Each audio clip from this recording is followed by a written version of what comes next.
नमस्ते दोस्तों, अभी हाल ही में मैंने एक वीडियो बनाया है जिसमें स्पेस टेक्नोलॉजी के बेसिक के बारे में बताया। उसके बाद अब जो भी स्पेस टेक्नोलॉजी के इंस्टीट्यूशन है, इम्पोर्टेंट ऑर्गेनाइजेशन है, जहाँ से यूपीएससी भी प्रश्न पूछ चुकी है और आरपीएससी ने भी प्रश्न पूछा हुआ है। तो अब इन इंस्टीट्यूशन के बारे में थोड़ा डिटेल आपको नॉलेज होना चाहिए, क्योंकि यहाँ से बहुत अच्छे प्रश्न बन सकते हैं। तो आइए शुरू करते हैं और सारे ऑर्गेनाइजेशन और इंस्टीट्यूशन जो इसरो से रिलेटेड है और जो ग्लोबली भी इम्पोर्टेंट है, उन सब के बारे में फटाफट देख लेते हैं।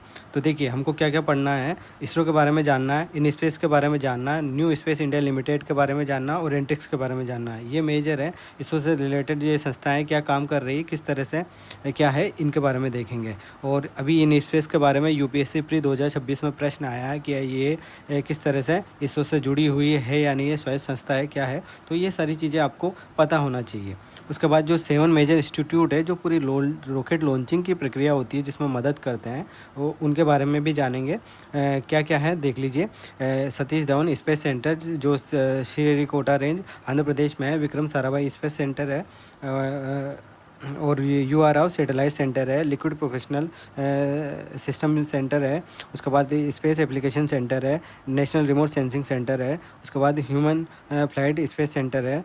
तो ये सब हैं जो 7 मेजर इंस्टीट्यूट है। उसके अलावा इसरो इनर्शियल सिस्टम यूनिट है। Laboratory of electro optics system है। इसके अलावा ISTRAC है, मतलब ISRO telemetry tracking and command network है। और space solid propellant space booster plant है। ये हरिकोटा रेंज आंध्र प्रदेश में ही है। तो इन सब के बारे में मैं डिटेल आपको बताने वाला हूँ और ये किस तरह से यूपीएससी ने प्रश्न पूछा। देखिए, यूपीएससी में इस बार प्रश्न आया लिक्विड प्रोफेशनल सिस्टम सेंटर से कि भैया हमारा जो लिक्विड फ्यूल है, वो क्या कोई प्राइवेट कंपनी बनाती है? नहीं। जो इसरो का जो रॉकेट में लिक्विड प्रोपल्शन काम आता है, वो लिक्विड प्रोपल्शन सिस्टम सेंटर बनाता है। और ये इम्पोर्टेंट है। और आप सॉलिड फ्यूल के बारे में पूछ सकते हैं, क्रायोजेनिक फ्यूल के बारे में पूछ सकते हैं, किसी भी बारे में प्रश्न आ सकता है। अब डिटेल से प्रश्न आने वाले हैं। प्रतिस्पर्धाएँ एग्जाम काफ़ी टफ हो गए हैं, तो आपको काफ़ी डिटेल से इन सब चीज़ों के बारे में आना चाहिए। उसके अलावा जो ग्लोबली इंपॉर्टेंट ऑर्गेनाइजेशन है, जैसे नासा, जाक्सा, कारी, ESA, Roscosmos, CNSA, CNES, CSA, ये कौन से देश के इंस्टीट्यूशन है हमारे इसरो की तरह। तो इन सब के बारे में भी जानेंगे। तो शुरू करते हैं। देखिए, नासा है यूएसए का, national aeronautic and space administration.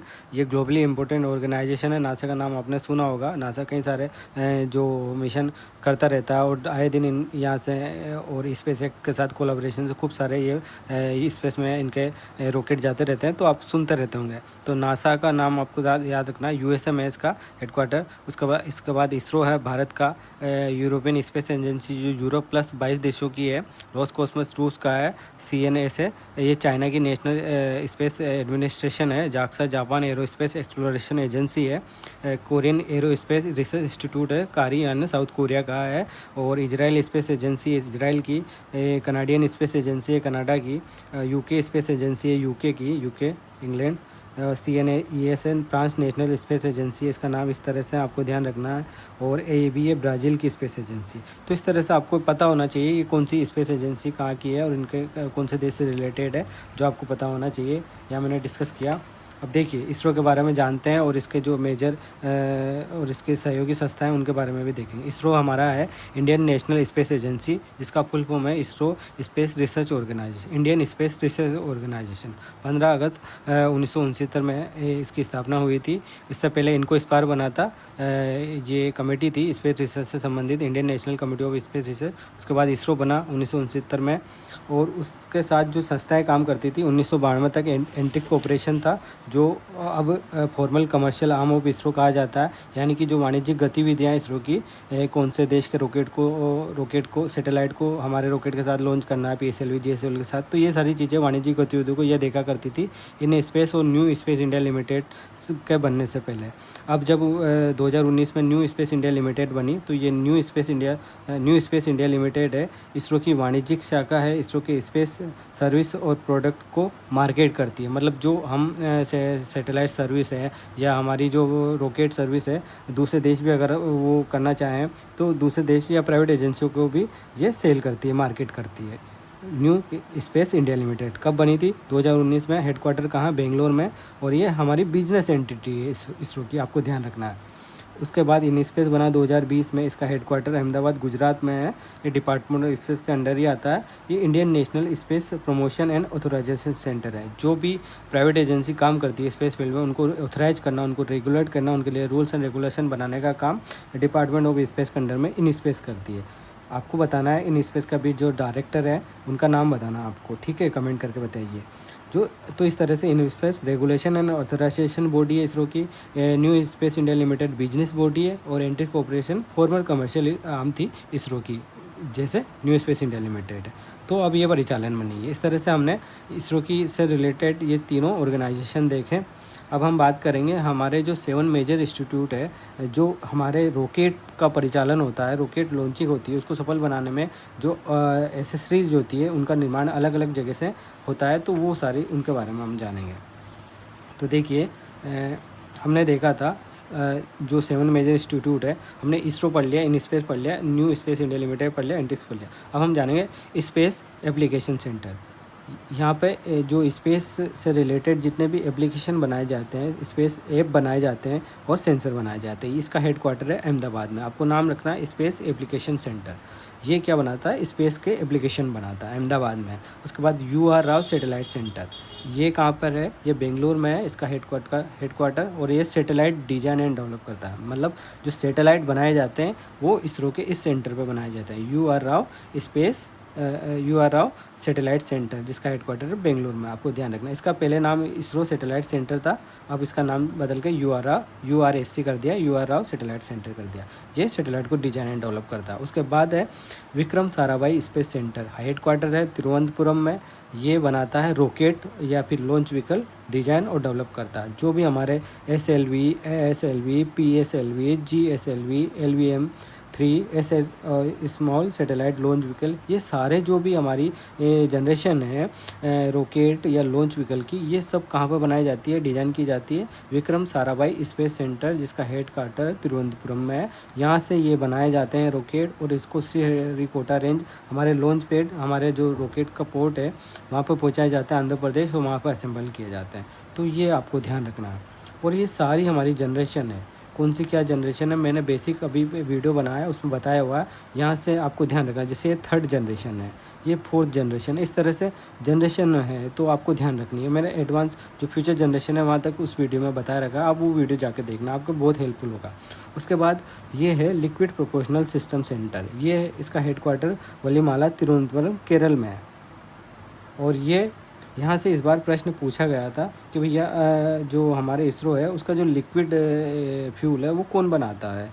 क्या स्क्वायर एरोस्पेस बनाती है? नहीं भैया, हमारा लिक्विड फ्यूल ये बनाता है इसरो का institution liquid proportional system unit. क्या क्या बनाता है ये लिक्विड फ्यूल बनाता है, क्रायोजेनिक फ्यूल बनाता है, सेमी क्रायोजेनिक फ्यूल बनाता है। तो ये आपको पता होना चाहिए। ये वीडियो मैंने जो बेसिक बताया उसमें बताया कि लिक्विड फ्यूल में क्या होता है, क्रायोजेनिक फ्यूल में क्या होता है, सेमी क्रायोजेनिक फ्यूल में क्या होता है, ये सब बताया हुआ है। और UPSC 2026 में यहाँ से प्रश्न आया था। तो अब सॉलिड फ्यूल के बारे में पूछ सकते हैं, सॉलिड फ्यूल क्या होता है, लिक्विड फ्यूल क्या होता है, तो इस तरह से क्रायोजेनिक फ्यूल क्या होता है। तो आपको इनके बारे में पता होना चाहिए, ये कहाँ पे बनते हैं और ये होते क्या हैं, ये आपको नॉलेज होना चाहिए।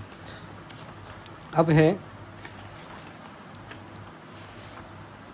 5वां है Satish Dhawan space centre, Sriharikota range, Andhra Pradesh. ये एक आइसलैंड है, पुलिकट झील और बंगाल की खाड़ी के बिल्कुल बीच में है ये, और ये main space port of India है। यहाँ से हमारे रॉकेट को लॉन्च किया जाता है। यहाँ पर 3 लॉन्च पैड है, 1993 में बना पहला, फिर 2005 में बना, फिर अभी जो लेटेस्ट बना वो हेवी हमारे जो रॉकेट होते हैं और ह्यूमन स्पेस क्राफ्ट हम जो लॉन्च करने वाले हैं उनके लिए है। इस तरह से आपको ध्यान रखना, हमारा स्पेस पोर्ट कहाँ पे? श्रीहरिकोटा रेंज, आंध्र प्रदेश, जिसका नाम है सतीश धवन स्पेस सेंटर। यहाँ पे क्या किया जाता है, और भी काम किया जाता है। जो भी ये हमारे जो लॉन्च व्हीकल बनते हैं, कहाँ पे बनता है अभी मैंने बताया था आपको, विक्रम साराभाई स्पेस सेंटर। वहाँ से SLV, GSLV, PSLV जो भी बनते हैं, छोटे छोटे इनके पार्ट्स होते हैं, उनको यहाँ पे असेंबल और इंटीग्रेट किया जाता है। और साथ में यहाँ पे एक कंट्रोल यूनिट है जो लॉन्चिंग को कंट्रोल करती है, और ट्रैकिंग यूनिट है। तो इस तरह से लॉन्चिंग और ट्रैकिंग के साथ असेंबल और इंटीग्रेशन का काम होता है लॉन्च व्हीकल का। कहाँ पे? Shri Satish Dhawan space centre, Sriharikota range, Andhra Pradesh. उसके बाद है नेशनल रिमोट सेंसिंग सेंटर, ये है ये है हमारे जितने भी स्पेस से रिलेटेड, अंतरिक्ष से रिलेटेड डेटा हमारे सैटेलाइट हमको देते हैं, उन सब डेटा को ये एनालाइज करता है, ये रिसीव करता है, प्रोसेस करता है, आर्चीव करता है और डिस्ट्रीब्यूट करता है रिसर्च एंड डेवलपमेंट ऑर्गेनाइजेशन को, गवर्नमेंट को और इंस्टीट्यूट को। तो इस तरह से डेटा स्टोर का काम यहाँ पे होता है हैदराबाद में। और ये डिजास्टर मैनेजमेंट सपोर्ट देता है हमको, और भुवन पोर्टल बनाया है, हमारा जियो पोर्टिकल पोर्टल है भारत का। तो ये सारे काम नेशनल रिमोट सेंसिंग सेंटर करता है जो हैदराबाद में एस्टेब्लिश है। तो इस तरह से हमने 6 इंस्टीट्यूट पढ़े इसरो के। अब 7वां है और लेटेस्ट है, देखिए 7वां है ह्यूमन स्पेस फ्लाइट सेंटर। अभी 2019 में इसे बनाया गया है, ये बेंगलोर में इसका headquarter human space flight programme के लिए ये करेगा, जो मानव अंतरिक्ष मिशनों की प्लानिंग, विकास और इम्प्लीमेंटेशन का काम इसके जिम्मेदारी है। गगनयान मिशन का विकास यही करेगा। जो सिलेक्शन होता है एस्ट्रोनॉट का, जो ट्रेनिंग होती है उन सबको देने का और उनको सिलेक्शन को लेने का जिम्मेदारी ह्यूमन स्पेस फ्लाइट सेंटर की है। ये क्रू से कैसे एस्ट्रोनॉट एस्केप करेंगे उसकी जिम्मेदारी भी इनकी, वो पूरा प्रोसेस इनको बनाना है, तैयार करना है। और लाइफ सपोर्ट सिस्टम ये बनाते हैं। और जो एस्ट्रोनॉट की जो मेडिसिन है, जो स्पेस की जो मेडिसिन है और एस्ट्रोनॉट की जो हेल्थ है, उन सबको रेगुलेट करने का जिम्मा इनके पास है और यहीं पे होता है। तो इनके पास डॉक्टर भी हैं। इस तरह से टीम है। Human space flight centre Bangalore में एस्टेब्लिश है, इनका हेडक्वार्टर वहाँ है, वहाँ पे ये सारे काम देखे जाते हैं। तो जितने भी जो परिचालन लॉन्चिंग में हमारी ज़रूरत है, उन सब चीज़ों को अलग अलग जगह पर अलग अलग तरह से तैयार किया जाता है। फिर श्रीहरिकोटा रेंज हमारा रॉकेट और हमारा सैटेलाइट पेलोड पहुंचते हैं, वहाँ पर असेंबल होते हैं और फिर उसके बाद रॉकेट को लॉन्च किया जाता है। इतना बड़ा प्रोसेस है। उसके बाद तैयारी होती है उसको अंतरिक्ष में पहुंचाने की। अंतरिक्ष क्या होता है, स्पेस क्या होता है, पेलोड क्या होते हैं, स्पेस क्राफ्ट क्या होते हैं और लॉन्च व्हीकल क्या होते हैं, ये सब मैंने बेसिक का वीडियो बनाया, उसमें बताया हुआ है। तो अगर आप कंफ्यूज है तो वो जाके देख लीजिएगा। अब उसके अलावा जो छोटे छोटे इंस्टीट्यूट है इसरो के, इसरो से रिलेटेड, उनके बारे में भी यूपीएससी या आरपीएससी प्रश्न पूछ सकती है। इनके बारे में जान लेते हैं। देखो, IISU ISRO inertial system unit, ये वो कंट्रोल सिस्टम बनाते हैं जिससे रॉकेट व सैटेलाइट सही दिशा में सही ऑर्बिट में पहुंचता है। यानी कि कंट्रोल और नेविगेशन का काम ये इसरो की यूनिट करती है। ISRO inertial system unit inertial sensor बनाते हैं, नेविगेशन सिस्टम बनाते हैं, कंट्रोल सिस्टम बनाते हैं। जैसे गायरोस्कोप होता है, ये क्या करता है, मेजर करता है रोटेशन का, किस रोटेशन में हमारा सैटेलाइट जा रहा है, रॉकेट जा रहा है, तो ये इस रोटेशन का काम करता है। एक्सीलरोमीटर बनाते हैं जो करता है एक्सीलरेशन। एक्सीलरेशन बहुत इंपॉर्टेंट होता है। जो हमारे सॉलिड फ्यूल होते हैं, लिक्विड फ्यूल होते हैं, वो हमारे सैटेलाइट को, हमारे लॉन्च व्हीकल को अंतरिक्ष में पहुँचाने का काम करते हैं। और अलग अलग लेवल पर अलग अलग तरह से तुरंत दिया जाता है, एक्सीलरेट किया जाता है, तब जाके वो एक ऑर्बिट वेलोसिटी को पाता है। उसके बाद वो रोटेशन कर पाता है, पृथ्वी की परिक्रमा कर पाता है हमारा सैटेलाइट। तो इस तरह से ये सारी चीज़ें हैं। और ये कहाँ पे बनती है, इसका हेडक्वार्टर कहाँ पे है, इसका हेडक्वार्टर है तिरुवनंतपुरम केरल में, IISU का। मतलब ये इसरो की बैलेंस विद डायरेक्शन सेंटर है इसरो का, आपको ध्यान रखना है। ये एविनिक्स सेंसर बनाते हैं, मतलब सेंसर सारे नेविगेशन वगैरह। उसके बाद है laboratory of electro optic system, LEOS। तो ये क्या करते हैं, ये इसरो की आँख है। मतलब जो भी लाइट, कैमरा और इलेक्ट्रॉनिक्स से रिलेटेड चीज़ें हैं वो यहाँ पे बनती है। इनका हेडक्वार्टर बेंगलोर में ही है। इलेक्ट्रो ऑप्टिकल सेंसर बनाते हैं, कैमरा बनाते हैं, लाइट इंस्ट्रूमेंट वगैरह जो भी रॉकेट और सैटेलाइट में लगते हैं वो सब ये बनाते हैं। तो इस तरह से हमने ये सारे मेजर इंस्टीट्यूट है वो पढ़े हैं। और एक और जो मैंने शुरू में आपको बताया है, मैं बता देता हूँ, एक और छूट रहा है, कहाँ पे गया वो, ये ISTRAC, ISRO telemetry tracking and command network. जब हमारा सैटेलाइट लॉन्च हो जाता है और अंतरिक्ष में पहुंच जाता है तो उसको कमांड भी देना होता है। तो कमांड देने का काम ये सेंटर करता है। इसरो के रॉकेट और सैटेलाइट की ये टेलीमेट्री, मतलब हेल्थ और परफॉर्मेंस का डाटा उपलब्ध कराता है, उसकी ट्रैकिंग करता है, पोजीशन और ट्रेजेक्ट्री का, कि वो रॉकेट और स्पेसक्राफ्ट सही दिशा में है या नहीं है। और साथ में एक यहाँ से धरती से जो कमांड भेजी जाती है वो यहाँ से भेजी जाती है, इस सेंटर से भेजी जाती है। तो इस तरह से ये 10 इम्पोर्टेंट इंस्टीट्यूशन है इसरो के, जो मैंने आपको बताए हैं और काफ़ी महत्वपूर्ण है। और यहाँ से प्रश्न आने की संभावना UPSC 2027 में है। RPSC में यहाँ से प्रश्न पूछ सकती है अगर अच्छा प्रश्न बनाएगी। और RPSC ने तो पूछा हुआ 2018 में कि ये इनके हेडक्वार्टर कहाँ पे है। तो एक फटाफट रिवीजन कर लेते हैं किसके हेडक्वार्टर कहाँ पे है। देखिए, Satish Dhawan space centre, Sriharikota range, Andhra Pradesh, यहाँ पर लॉन्च पैड है। और इसका ये आंध्र प्रदेश में है। विक्रम साराभाई स्पेस सेंटर, इसका जो हेडक्वार्टर कहाँ पर है, इसका हेडक्वार्टर है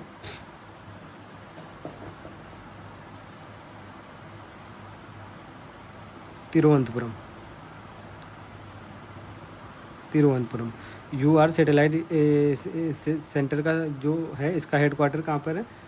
कर्नाटक, बेंगलोर में। Bengaluru, Karnataka. Liquid professional system centre का है Thiruvananthapuram, Thiruvananthapuram. Space application centre ये है अहमदाबाद में। नेशनल रिमोट सेंसिंग सेंटर ये है हैदराबाद में। और ह्यूमन स्पेस फ्लाइट सेंटर ये है बेंगलुरु में। तो इस तरह से इनके हेडक्वार्टर से तो प्रश्न पूछा हुआ आरपीएससी ने, और इनके बारे में ध्यान रखना। आईआईएसयू इसका है तिरुवनंतपुरम में, और ये लेबोरेटरी बेंगलुरु में है, और ये बेंगलुरु में है। तो इस तरह उस साथ में एक और जो सेंटर है वो छूट गया है, इसका ये है solid propellant space booster plant. ये श्रीहरिकोटा रेंज आंध्र प्रदेश में ही है। और यहाँ पे जो सॉलिड प्रोपेलेंट होता है उसको तैयार किया जाता है, उसको मिक्स किया जाता है और रॉकेट में भरा जाता है, हमारे लॉन्च व्हीकल में भरा जाता है। तो ये इंपॉर्टेंट है। मैं साथ में आपको इसके बारे में और बता देता हूँ डिटेल कि किस तरह से सॉलिड प्रोपेलेंट होता है और कैसे तैयार किया जाता है। मैंने ये देखिए, जो हमारा जो सॉलिड फ्यूल होता है, सॉलिड प्रोपेलेंट यानी कि ठोस प्रणोदक, ठोस ईंधन कहाँ बनता है और कैसे रॉकेट में बनाया जाता है और कैसे ये भरा जाता है। देखिए, सॉलिड प्रोपेलेंट इस पर बूस्टर प्लांट है श्रीहरिकोटा रेंज आंध्र प्रदेश में। और सॉलिड प्रोपेलेंट के बारे में आपको ये ध्यान रखना, जैसे सॉलिड फ्यूल होता है, लिक्विड फ्यूल होता है, तो लिक्विड फ्यूल थोड़ा सस्ता होता है और मैनेजेबल होता है, जबकि सॉलिड फ्यूल को हम मैनेज नहीं कर सकते हैं। ये रेडी टू यूज होता है, आसानी से स्टोर होता है, सिंपल डिजाइन होता है और इसका हाई थर्स्ट होता है, रिलायबल है लेकिन महंगा है। 4 kg पर सेकंड, मतलब 1 सेकंड में 4 kg के आसपास सॉलिड फ्यूल रॉकेट में जल जाता है। अगर वहीं बात करें लिक्विड की, तो लिक्विड लगभग 2 लीटर या 2 kg में काम हो जाता है। तो लिक्विड थोड़ा सस्ता पड़ता है और इसलिए हम लिक्विड प्रोपल्शन बनाते हैं। और कहाँ पे बनता है, यूपीएससी ने इस बार प्रश्न भी पूछा हुआ है, आपको मैंने बताया। आप वीडियो को एक बार अच्छे से देखोगे तो आपको सारी चीज़ें समझ में आ जाएगी मैं क्या बताना चाह रहा हूँ। तो सॉलिड प्रोपेलेंट इस पर booster plant Sriharikota range Andhra Pradesh में सॉलिड प्रोपेलेंट को तैयार करते हैं, मिक्स करते हैं, रॉकेट मोटरों में भरा जाता है और रॉकेट बूस्टर का परीक्षण किया जाता है। तो इस सेंटर पे ये सब किया जाता है। तो इस तरह से मैंने लगभग 11 इंस्टीट्यूट बताया आपको इससे से रिलेटेड, और 3 इसकी सहयोगी संस्थाएं बताई। तो इन सब के बारे में आपको अच्छे से ध्यान रखना चाहिए। और सॉलिड प्रोपेलेंट में होता क्या है, देखिए, अमोनियम परक्लोराइड होता है जो ऑक्सीडाइजर का काम करता है, ऑक्सीजन उपलब्ध कराता है। मेन जो फ्यूल होता है वो एल्यूमिनियम का पाउडर होता है। मैंने बेसिक का वीडियो बनाया, उसमें भी ये सब बताया है। और साथ में होता है हाइड्रोक्सिल टर्मिनेटेड पॉलीब्यूटाडाइन। ये क्या करता है, इन दोनों को बांधने का काम करता है, साथ में फ्यूल का काम भी करता है। तो ये जो अमोनियम परक्लोराइड होता है, एल्यूमिनियम पाउडर होता है, उसको आपस में जोड़े रखता है, साथ में खुद भी जलता है। इस तरह से ये सॉलिड प्रोपेलेंट में ही होता है। आपको मुझे कमेंट करके बताना है जो हमारा लिक्विड फ्यूल होता है उसमें क्या होता है और उसका कंपोनेंट क्या है। अगर आप को वीडियो अच्छा लगा तो आप वीडियो को लाइक करना, चैनल को सब्सक्राइब कर लेना। अगर आपको वीडियो पसंद आए तो कमेंट भी करना। अगर मेरी जो मेहनत है, अगर आपका प्रश्न सही करा देती है एग्ज़ाम में, तो मेरे लिए सबसे बड़ी उपलब्धि होगी। और मैं इस तरह से और वीडियो बनाऊंगा साइंस एंड टेक्नोलॉजी का। अगर आपको पसंद आया तो प्लीज़ चैनल को सब्सक्राइब कर देना, अपने दोस्तों तक शेयर करना जो यूपीएससी, आरएस, पीएस जो भी, और पीएससी, अदर पीएससी उनकी तैयारी कर रहे हैं। तो इस तरह से चीज़ें बहुत सरल है। अगर आपको थोड़ी सी बेसिक की नॉलेज होती है, साथ में अगर आप करंट अफेयर भी देख लेते हैं, तो टेक्नोलॉजी को पढ़ने का यही तरीका होता है। थोड़ा बेसिक पता हो आपको और साथ में आप करंट अफेयर के साथ अपडेट रहें, तो आराम से आपके सारे प्रश्न सही हो जाते हैं। तो इस तरह से ये वीडियो था। चैनल को सब्सक्राइब जरूर कीजिएगा।